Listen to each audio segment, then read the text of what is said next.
My name is Dan Patrick. I'm the Lieutenant Governor of Texas and acting governor for most of the last week and the coming week as we deal with Hurricane Beryl. The governor is on a pre-planned trip, economic trip for Texas, and we are in touch, and we have been in touch. But it's our responsibility here in Texas to prepare everyone for this hurricane. It's still a tropical storm as we speak, but it will be a hurricane, and it will strengthen most likely, and it will be a deadly storm for people who are directly in that path. And that's what we want to talk about today. Coastal, inland, and the Houston area are the three areas that I see that I want to be sure everyone is alert. Yesterday, I declared an additional 81 counties in the disaster area, so we are now at 120 counties in the disaster area. You may ask why. One of the reasons as this storm moves, and the good news is that it looks like it will move quickly through the state. If you'll remember Harvey many years ago, that storm hung around for days at a time because it slowed down, dumping rain on rain and rain. This will be a heavy rain event, but the storm will move quickly, at least as the forecast is right now, and that is subject to change. But it will go up through the state. So areas like College Station could see significant rain and flooding. So could Tyler, Texarkana, and other communities. Once again, that's on this track. If this track moves, which it often does in the last 12 hours to 15 hours of a hurricane coming ashore, then all communities inland should be prepared for heavy rain and potential flooding, and that's why you need to listen to your local officials as well in your local forecast for where you live.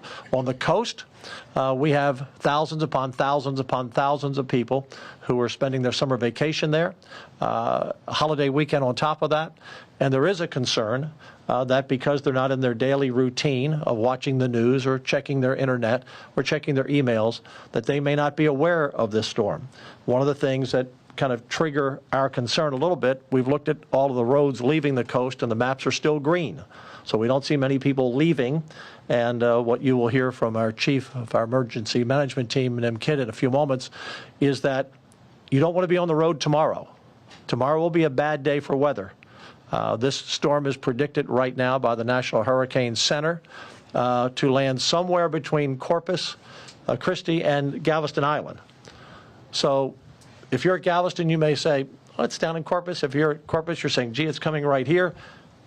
This can change, and very often will change, as we've seen from past storms.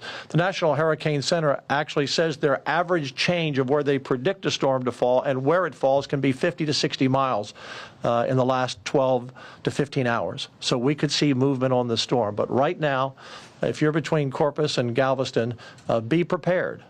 Be prepared as we are trying to prepare here. Look, our number one mission in the state, and Nim Kidd's number one mission, and your local mayors and your local county judges and officials, is to save your life.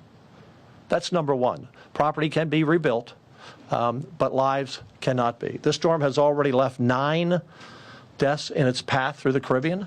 We don't want number 10 to be in Texas. And so what can you do to help us help you?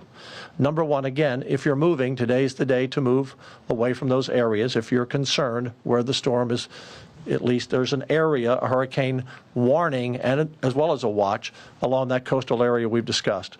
Number two, if you're staying in place, be sure you're prepared. You don't want to have to go out tomorrow to get water or food or put gas in your car. It would be a good thing to do it today. A third, if you do venture out, which we strongly advise against, as we always do not drive through flooded roadways. There will be some serious flooding. Now, this is a narrow storm. It's not a big, broad storm, but where it's going to hit, and if it is a Hurricane 2, it's predicted to be a Hurricane 1, but it could grow to a 2. That gets your wind level up pretty high, plus the gust. You're going to see a lot of problems in those specific areas, but rain is going to be everywhere, and flooding could be everywhere, and a storm surge from Corpus to Galveston Island. So a lot to watch for. I know from my own life experience, well, they always predict more and they say more, then nothing happens. Let's pray nothing happens where you live, but something is going to happen where some of you live. And that something will be significant wind, significant rain, and some flooding. And again, surge along the coast. So help us help you. We are prepared, and we have been preparing for the last week, and we are going to now looking at being ready to go into our recovery mode next, and that will begin once this storm hits landfall. So landfall is predicted tonight. You'll start seeing the winds pick up, some rain coming into some of these areas. Landfall sometime 3 or 4 in the morning, depending where it falls, up till 6 or 7 in the morning. The storm could be out of the area maybe by late tomorrow afternoon or tomorrow night if it doesn't slow down, and then it will go up through the inland part of the state and hopefully be gone out of here by Tuesday afternoon or Tuesday evening, or maybe even a little sooner if it keeps moving at its current pace. But it's a serious storm, and you must take it seriously and be prepared. One thing I would say, lastly, before I turn it over to Nim, is many of you who are watching now have friends and family who live on the coast or who are visiting the coast. Call them, text them, email them. Look, the media is very important to get the word out. We count on that. But call your friends and your family members and say, hey, by the way, do you know that Hurricane Beryl is coming to your area, and we're not exactly sure between Corpus and Galveston where it's going to hit, and there's going to be flooding, and you're not going to be able to drive tomorrow?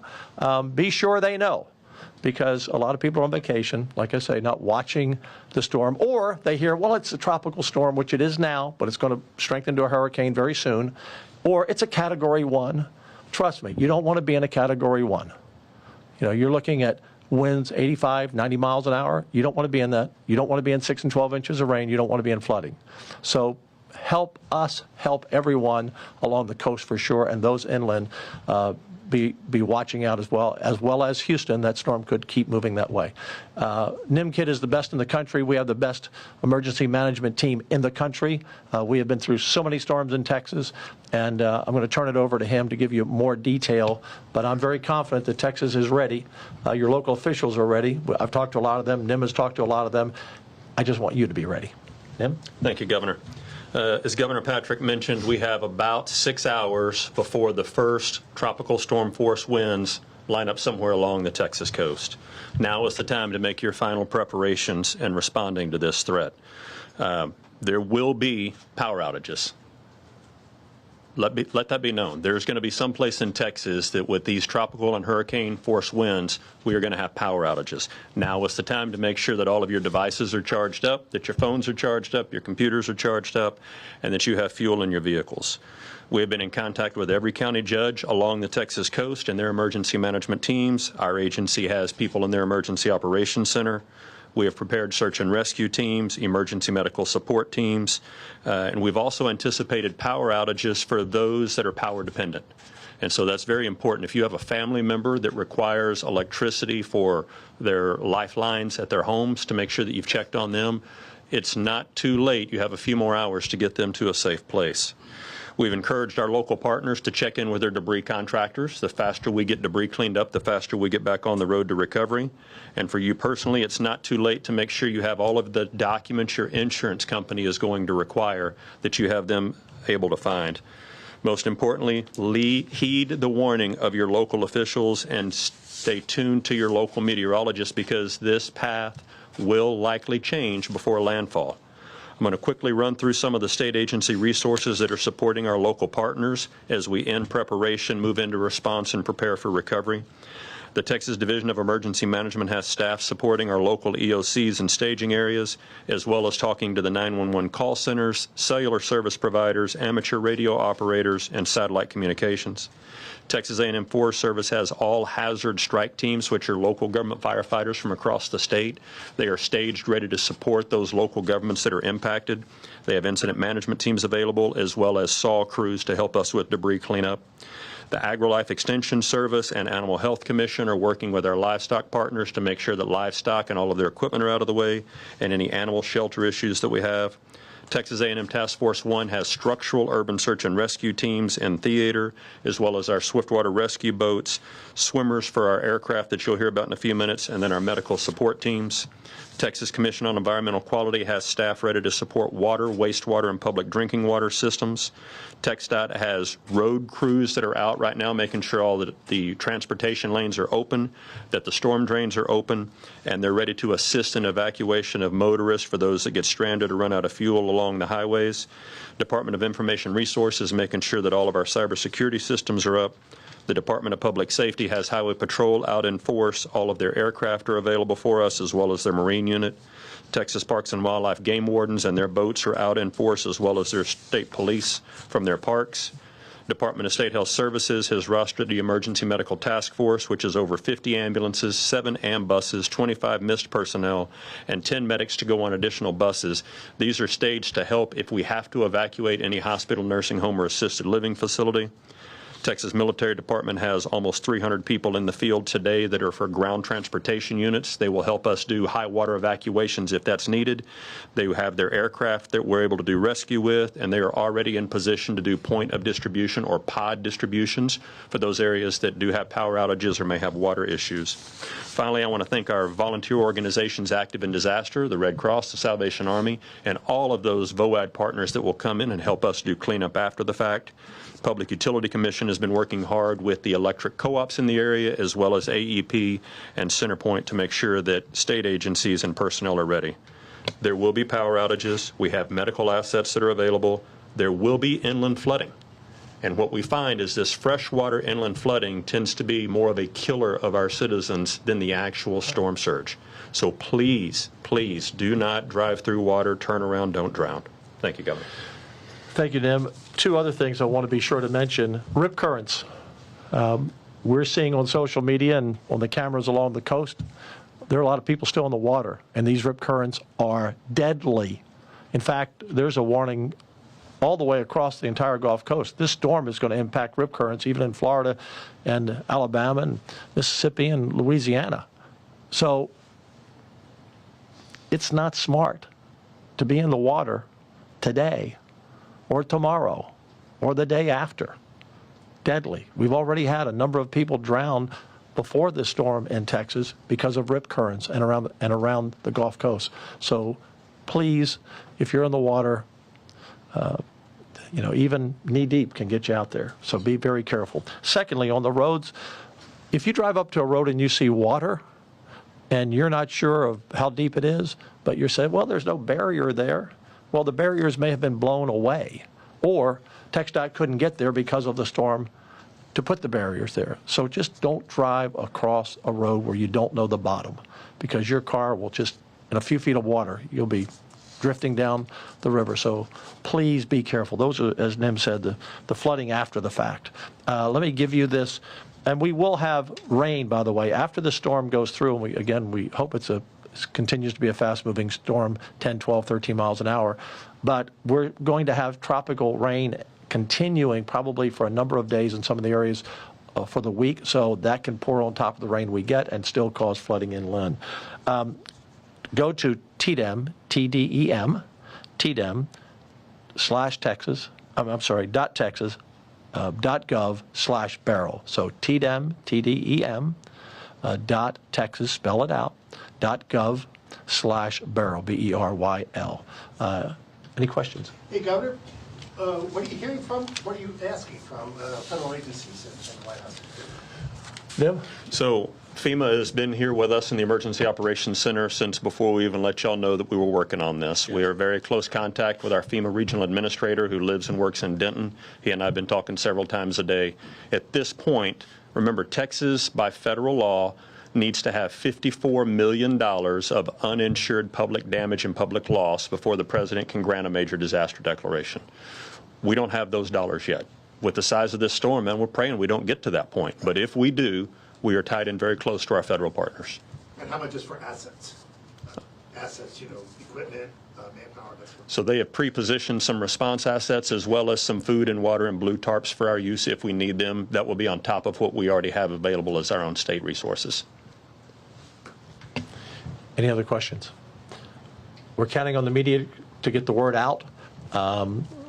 We are on watch and have been on watch. The people who work at the emergency management team here, it's 24/7. So we will be with you through the storm. Watch for our updates at tdem.texas.gov/Beryl. And late hand, go ahead. Yes, sir. Yeah, I guess my question would be, is there anything that y'all are, I know, y'all have a lot of experience with storms, right? Being, you know, in the Gulf. Yes. Is there anything about this storm, though, that y'all are keeping an eye on or that might be of particular concern? You know, I reached out to Nim about 4 in the morning several days ago, and I sent him a text and I said, the thing that concerns me about this storm is what happened back in 2008 when the storm was predicted to go up through Victoria and Sugar Land, and we had a team call. I was in the Senate then with the then governor and lieutenant governor, and we were assured that's where it was going.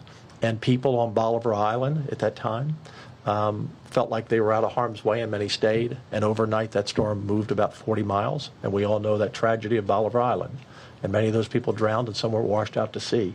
So that was the first thing that really came to my mind, because we often see the hurricanes kind of come up, you know, through the Caribbean like a straight shot. But these storms that come up through the Eastern Caribbean and then come over the Yucatan Peninsula and kind of come in the back door, a lot of people aren't watching it as much, and they don't take them as seriously. So we're not suggesting that this is going to be an Ike or a Harvey that stayed over land a lot. But these storms, and Cat 1s are serious storms. If you're in the way of a Cat 1, that's bad news. And again, many people watching right now will not be affected or lightly affected in the coast and inland. But I assure you, some watching are going to have significant wind, 85 to 100 miles an hour or more, and higher gust. And that's property damage, that's trees down, that's flooding, that's lots of rain.